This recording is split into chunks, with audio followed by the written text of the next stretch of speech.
Hi everyone, welcome to our channel quick compute. अगर आप HTML सीख रहे हो और VS कोड यूज करते हो, फिर भी आपकी कोडिंग स्लो है, तो प्रॉब्लम आपकी स्किल्स नहीं है, आपकी मिस्टेक्स हैं। सच बताऊं तो 90% बिगनर्स इसीलिए स्ट्रगल करते हैं क्योंकि वो छोटी-छोटी गलतियां रिपीट करते हैं और उन्हें पता भी नहीं चलता। इस वीडियो में मैं आपको बताऊंगी VS कोड यूज करते वक्त बिगनर्स की टॉप मिस्टेक्स जो आप शायद डेली करते हो, और अगर आपने ये मिस्टेक्स फिक्स कर ली तो आपकी कोडिंग स्पीड लिटरली डबल हो सकती है। तो बिना टाइम वेस्ट किए लेट्स स्टार्ट। सबसे पहली मिस्टेक है एक्सटेंशंस इंस्टॉल ना करना। अगर आप VS कोड को बिना एक्सटेंशन के यूज कर रहे हो तो आप उसकी सिर्फ 30% पावर ही यूज कर रहे हो। ध्यान रहे केवल ये 3 एक्सटेंशंस आपके पास जरूर होनी चाहिए। पहला लाइव सर्वर, दूसरा printer and auto rename tag. ये एक्सटेंशंस आपकी कोडिंग फास्ट, क्लीन और एरर फ्री बना देते हैं। और 5 से 6 यूजफुल एक्सटेंशन ही इंस्टॉल करना है, ना कि 50 कर लेने हैं। ठीक है। दूसरी मिस्टेक है लाइव सर्वर यूज ना करना। अगर आप हर बार फाइल सेव करके ब्राउजर रिफ्रेश कर रहे हो तो आप टाइम वेस्ट कर रहे हो। लाइव सर्वर यूज करो। एक क्लिक में auto refresh, right click, open with live server. इससे आप रियल टाइम चेंजेस देख पाओगे और वर्क फ्लो स्मूथ हो जाएगा। तो मैं चलो दिखा देती हूँ आपको लाइव सर्वर कैसे इंस्टॉल करना है। यहाँ पर आ जाएंगे हम एक्सटेंशन पे और यहाँ पर हम सर्च करेंगे लाइव सर्वर। लाइव सर्वर पर क्लिक करेंगे और यहाँ से मैंने पहले से ही इंस्टॉल कर रखा है तो इसलिए यहाँ से डिसेबल का ऑप्शन है। बस यहाँ पे आपको इंस्टॉल पर क्लिक करना है, आपका लाइव सर्वर इंस्टॉल हो जाएगा। ऐसे ही हम प्रीटर को भी इंस्टॉल कर लेंगे। लिख देते हैं हम यहाँ पे PRETTIER। प्रीटर कोड फॉर्मेटर हमें इंस्टॉल करना है। देन इस पे हम इंस्टॉल कर लेंगे। ट्रस्ट पे क्लिक कर देते हैं तो ये हमारा प्रीटर इंस्टॉल हो जाएगा।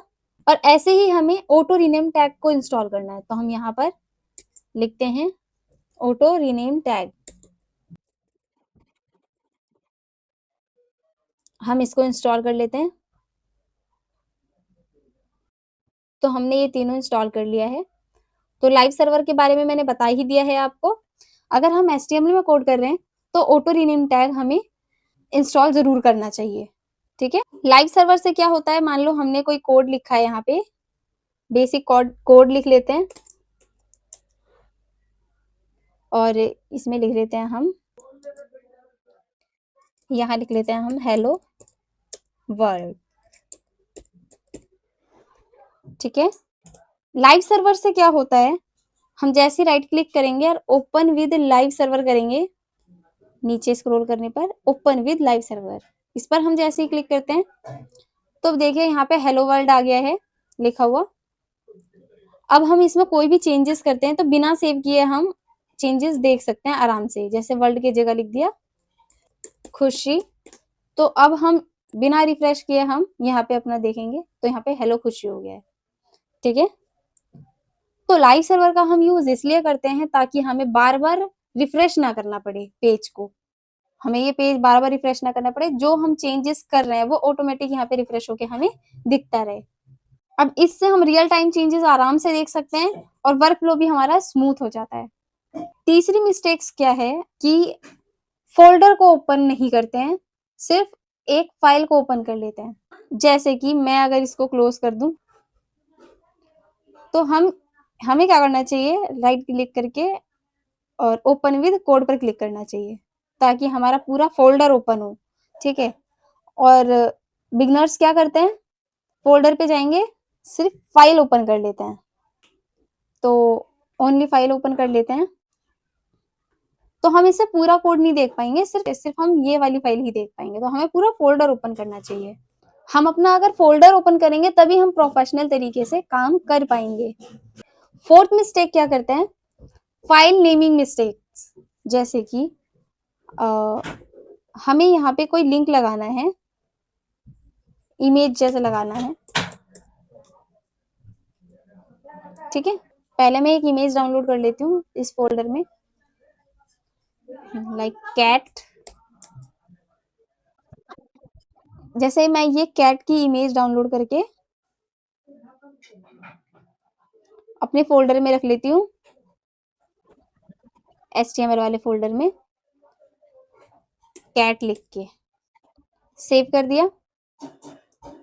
अब हम आ जाते हैं अपने फ़ोल्डर VS कोड में, तो यहाँ पे आप देख सकते हैं, यहाँ पे हमारी कैट की इमेज जो है आ गई है। और हम फाइल नेमिंग मिस्टेक क्या करते हैं, तो जैसे हम यहाँ पे इमेज में सोर्स का लिंक डालते हैं कैट, तो ओनली हम कैट लिख देंगे, तो ये हमारी क्या है, फाइल नेमिंग मिस्टेक है। कैट नहीं लिखना है हमें, कैट डॉट जेपीजी लिखनी है, ठीक है। और एल्ट में हम डाल देंगे कैट। तो अब हम इसको सेव करते हैं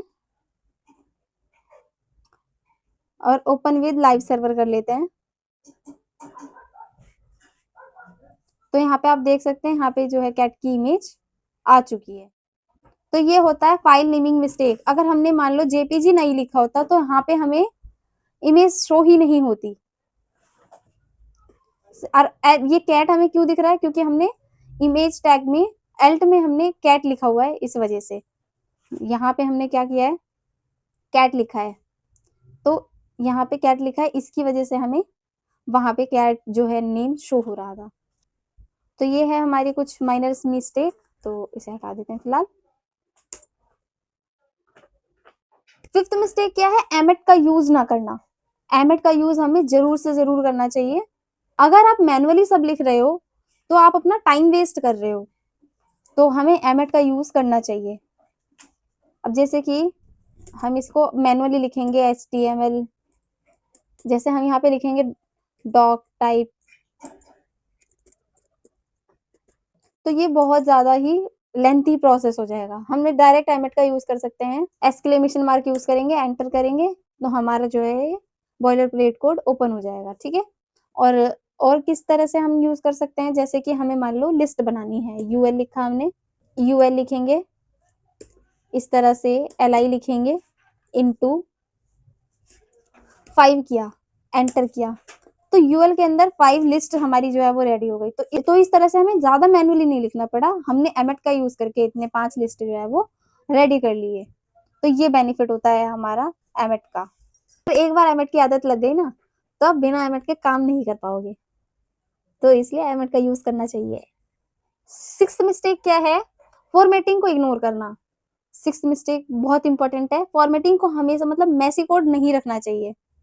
कोड एकदम क्लियर एंड क्लीन होना चाहिए। जैसे कि मान लो यहाँ इसमें फॉर्मेटिंग इसकी चेंज कर देते हैं, ठीक है, हटा देते हैं, जैसे गड़बड़ कर देते हैं इधर उधर, हमने ऐसे मतलब इंडेंट दे दिया कहीं पे भी कुछ भी, तो भी लिखा तो है लेकिन एक स्ट्रक्चर वे में नहीं लिखा, कुछ मतलब पता ही नहीं चलेगा कि कौन सी किस लाइन में लिखी हुई है ना। तो हमें हमेशा फॉर्मेटेड तरीके से ही रखना चाहिए। तो हम क्या करेंगे, ज्यादा कुछ नहीं करना है, राइट क्लिक करेंगे और यहाँ पर हमें एक मिल जाएगा फॉर्मेट डॉक्यूमेंट के नाम से, तो हम फॉर्मेट डॉक्यूमेंट पर क्लिक करेंगे।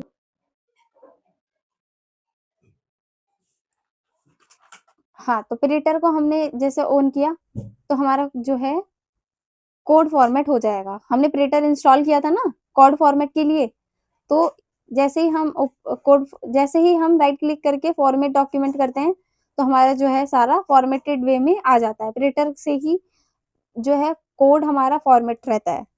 तो कोड फॉर्मेट करने का यही दो तरीका, प्रिंटर या तो प्रिंटर इंस्टॉल कर लो, या फिर हम जैसे ही राइट क्लिक करेंगे और फॉर्मेट डॉक्यूमेंट पे करेंगे तो हमारा जो है फॉर्मेट तरीके से रहेगा। सेवंथ मिस्टेक क्या है, ऑटो सेव को ऑफ रखना।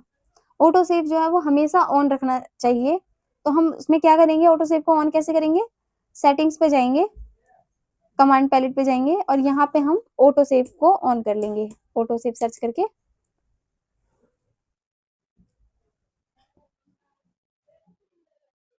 ऑटो सेव को यहाँ से ऐसे ऑन कर लेंगे डायरेक्ट। तो मेरा ऑटो सेव ऑन है, तो आप ऑन कर सकते हो ऐसे ऑटो सेव।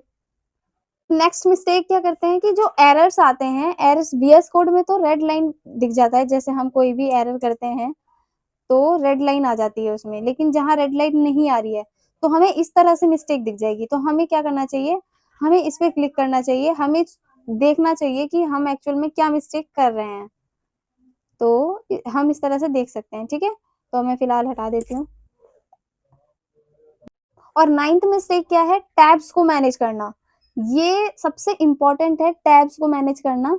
अब जैसे हम कई सारे टैब्स ओपन कर लेते हैं, तो हमें खुद नहीं पता होता कि हम मतलब हमें करना क्या है, किस वाले टैब में हम क्या कर रहे हैं।